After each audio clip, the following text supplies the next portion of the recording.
Assalamualaikum warahmatullahi wabarakatuh. Perkenalkan kami dari kelompok 4 Statistika. Pada kesempatan kali ini kami akan menjelaskan mengenai video pembelajaran dengan tema distribusi probabilitas diskrit.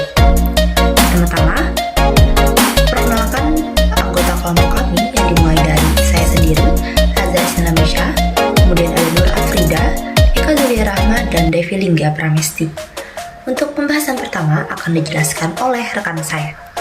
Baik, selanjutnya definisi. Apa itu pengertian distribusi probabilitas? Distribusi probabilitas merupakan bagian dari fungsi matematika yang muncul dengan berbagai kemungkinan hasil untuk suatu eksperimen. Dengan demikian, distribusi probabilitas dapat diartikan sebagai fungsi statistik yang bertujuan untuk mendeskripsikan semua kemungkinan nilai dan juga kemungkinan yang dapat diambil dari berbagai variabel acak pada rentang tertentu. Fungsi distribusi probabilitas. Pada dasarnya, fungsi distribusi probabilitas adalah fungsi yang memberikan nilai probabilitas untuk setiap peristiwa. Dalam hal ini, distribusi probabilitas memberikan hubungan dengan probabilitas untuk nilai yang dapat diambil dari variabel acak, yang kemudian berfungsi untuk menentukan variabel acak diskrit. Untuk selanjutnya, fungsi dari distribusi probabilitas yang mana memiliki beberapa fungsi praktis seperti di bawah ini. Yang pertama yaitu berfungsi untuk menghitung interval kepercayaan pada suatu parameter dan untuk menghitung daerah kritis pada suatu uji hipotesis. Yang kedua, distribusi probabilitas memiliki fungsi untuk data univariat yang mana distribusi probabilitas ini seringkali berguna untuk menentukan model distribusi yang wajar dan untuk data tersebut. Yang ketiga, dapat digunakan sebagai interval statistik dan uji hipotesis yang seringkali didasarkan pada asumsi distribusi tertentu, sehingga sebelum menghitung interval atau melakukan pengujian berdasarkan suatu asumsi distribusi, maka harus melakukan verifikasi bahwa asumsi tersebut dibenarkan untuk kumpulan data yang diberikan. Mengapa demikian? Hal ini karena distribusi tersebut tidak perlu menjadi distribusi data yang paling sesuai, akan tetapi bisa menjadi model yang cukup memadai sehingga teknik statistik akan menghasilkan kesimpulan yang valid. Untuk yang terakhir yaitu fungsi distribusi probabilitas ini menjadi studi simulasi dengan bilangan acak yang dihasilkan dari penggunaan distribusi probabilitas tertentu yang sering digunakan. Nah, yang selanjutnya ada ciri-ciri probabilitas. Untuk membedakan distribusi probabilitas dengan yang lainnya, tentu distribusi probabilitas harus memiliki ciri-ciri sebagai pembeda. Nah, apa aja sih ciri-ciri dari probabilitas? Berikut merupakan ciri-ciri dari distribusi probabilitas. Yang pertama ada distribusi probabilitas memiliki peluang dari sebuah hasil berkisar antara 0 sampai dengan 1. Yang kedua, distribusi probabilitas memiliki hasil-hasil yang mana hasilnya adalah dari kejadian yang tidak terikat antara kejadian yang satu dengan kejadian yang lain. Dan yang ketiga, ada distribusi probabilitas memiliki daftar hasil yang lebih lengkap, sehingga jumlah dari probabilitas atau peluang dari berbagai kejadian atau peristiwa adalah 1. Baik, selanjutnya saya akan menjelaskan mengenai karakteristik distribusi probabilitas. Distribusi probabilitas memiliki karakter yang menjadikan lebih unik atau berbeda dengan yang lain. Nah, apa saja sih karakteristik dari distribusi ini? Yang pertama, ada kurva berbentuk peta atau lonceng, yang dimana kurva ini memiliki satu puncak yang letaknya di tengah, sehingga dari rata-rata hitungnya sama dengan median dan juga modus. Kemudian karakteristik kedua yaitu berbentuk kurva simetris. Kemudian yang ketiga, kurva menurun kedua arah, yang dimana kurva ini ke arah kanan untuk nilai yang positif sampai tak terhingga, dan ke kiri untuk nilai negatif sampai nilai tak terhingga. Kemudian karakteristik terakhir yaitu mendatar, yang dimana jika luas daerah yang terletak di bawah kurva normal tetapi di atas sumbu mendatar sama dengan memiliki nilai 1. Selanjutnya, macam-macam distribusi probabilitas. Yang pertama, distribusi probabilitas normal atau kumulatif. Di dalam distribusi probabilitas ini, ada sekumpulan kemungkinan hasil yang dapat mengambil pada rentan yang berkelanjutan. Yang kedua, distribusi probabilitas diskrit atau binomial. Distribusi ini terjadi apabila adanya himpunan yang bersifat diskrit. Misalnya, jika ada dadu yang dilempar, maka semua kemungkinan hasilnya akan berlainan dan hasilnya akan memberikan hasil yang banyak. Setelah kita mengetahui macam-macam probabilitas, sekarang kita akan masuk ke manfaat probabilitas.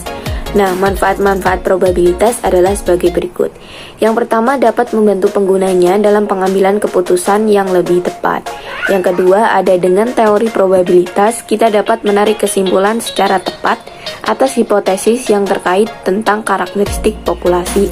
Dan yang terakhir, ada dapat mengukur derajat ketidakpastian dari analisis sampel hasil penelitian dari suatu populasi.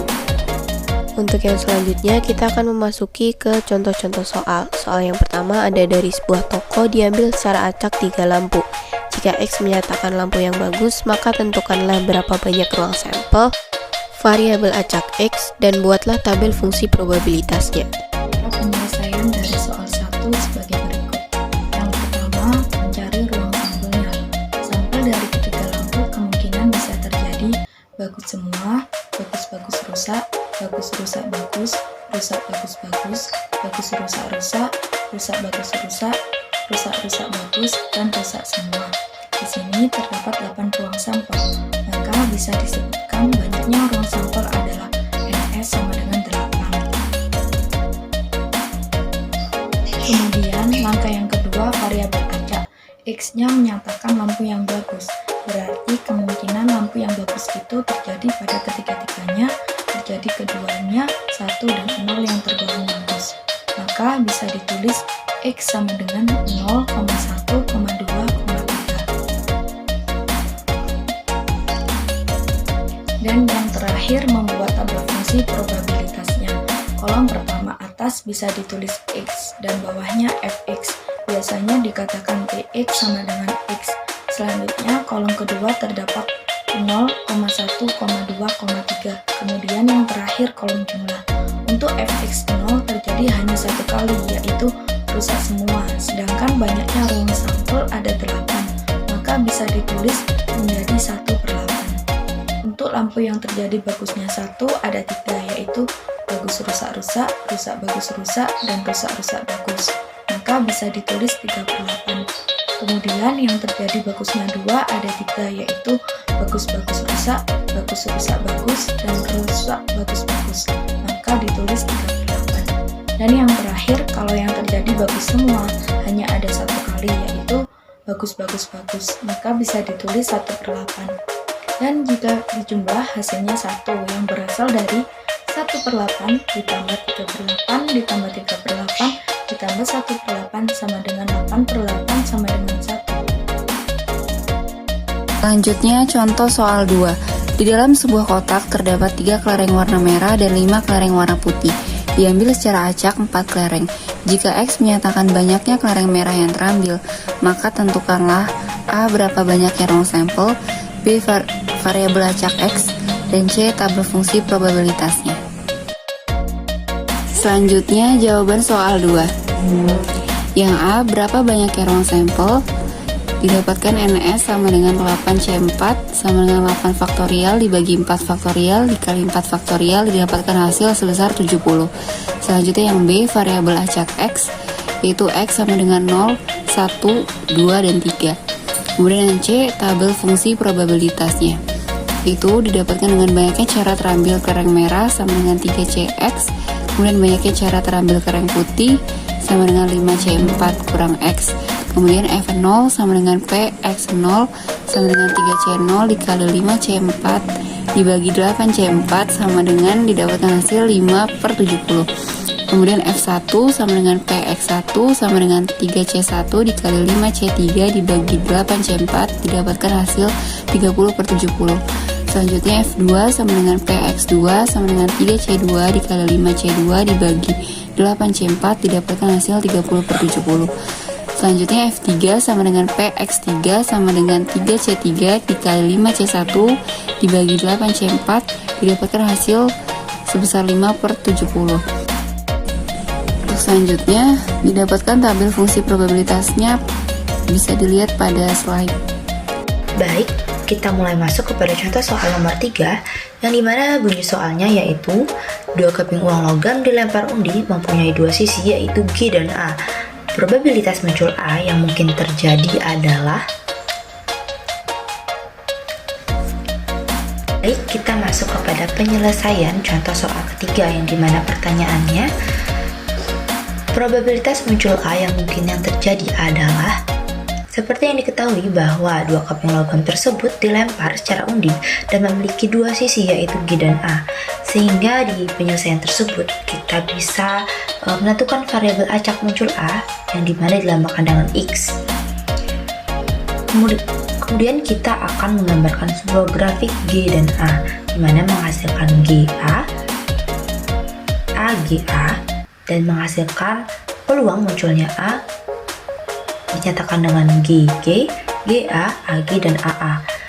Nah, variabel acak muncul A pada GG tidak ada sehingga bisa ditulis dengan 0A, kemudian GA ditulis dengan 1A karena menghasilkan 1, dan AG menghasilkan 1A, dan juga AA menghasilkan 2A sehingga bisa ditulis X sama dengan 0, 1, 2.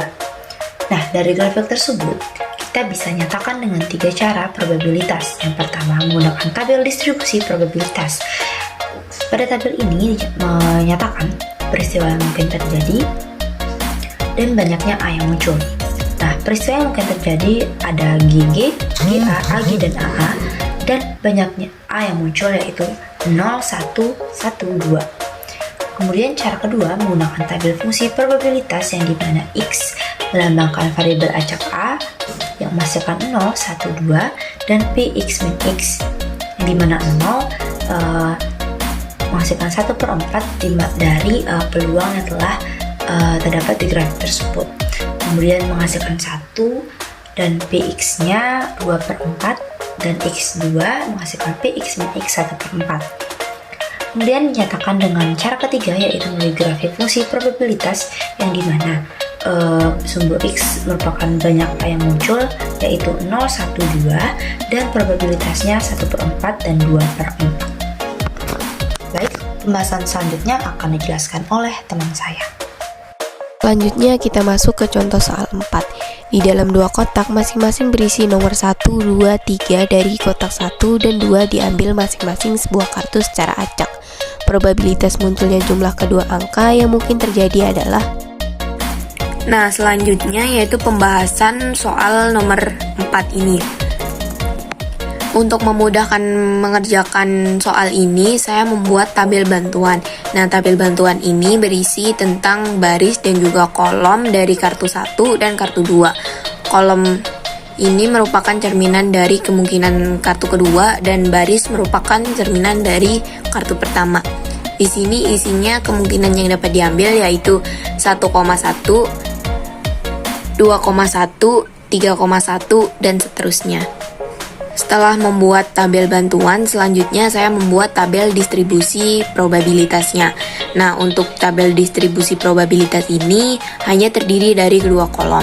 Yang pertama, kolom pertama berisi mengenai peristiwa yang mungkin terjadi, dan kolom kedua berisi jumlah kedua kartu.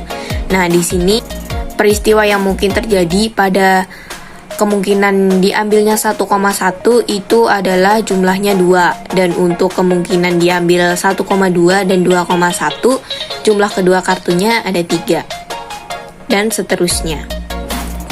Selanjutnya kita akan masuk ke tabel fungsi probabilitas. Nah, di sini kita masukkan fungsinya. Untuk baris pertama itu berisi X. X itu merupakan jumlah kedua kartu ya, dan fungsinya yaitu X sama dengan X. Nah, di sini kita tulis untuk kita tulis untuk jumlah kedua kartu. Nah, kan jumlahnya tadi dari tabel dapat kita ketahui, jumlah kedua kartu ada 2, 3, 4, 5, dan 6. Nah, di sini untuk fungsinya dapat kita tulis 1/9. 1/9 ini kita dapat dari peristiwa yang mungkin terjadi. Nah, peristiwa yang mungkin terjadi pada jumlah kedua kartu yang dua ini kan merupakan 1,1. Nah, 1,1 ini dapat terjadi 9 kali ketika saat kita melihat pada tabel bantuan tadi. Jadi, dapat kita simpulkan bahwa peristiwa yang mungkin terjadi pada jumlah kedua kartu merupakan 1/9. Dan untuk jumlah kedua kartu yang menunjukkan 3, nah itu merupakan 1,2 dan 2,1. Nah, di situ kan ada 2. Berarti 2/9 karena kemungkinannya ada 9 kolom. Yang selanjutnya pada jumlah kedua kartu yang menunjukkan angka 4, 3/9 dan seterusnya. Yang ketiga, kita akan membuat grafik dari distribusi probabilitas. Nah, cara membuatnya ini juga mudah banget. Yang pertama, untuk garis busur X itu kita isi dengan jumlah kedua kartu. Dan untuk garis busur Y merupakan dari probabilitasnya. Nah, dari tabel fungsi probabilitas ini kita dapat masukkan ke grafik distribusi probabilitas, yang dimana jumlah kedua kartu kita tulis 2, 3, 4, 5, dan juga 6. Sedangkan probabilitasnya kita tulis 1/9, 2/9, dan juga 3/9. Selanjutnya kita tinggal cocokkan saja dengan urutan-urutan pada tabel fungsi tadi, yang dimana jumlah kedua kartu 2 menunjukkan kemungkinan 1/9 atau probabilitasnya 1/9. Kita dapat tarik garis ke arah garis busur Y, kemudian kita tarik dengan garis patah-patahnya seperti pada gambar di video. Dan yang terakhir kita akan membuat histogram. Nah, sebenarnya cara membuat histogram ini sama banget dengan grafik dari distribusi probabilitas. Untuk bentuk gambar histogramnya dapat dilihat pada video.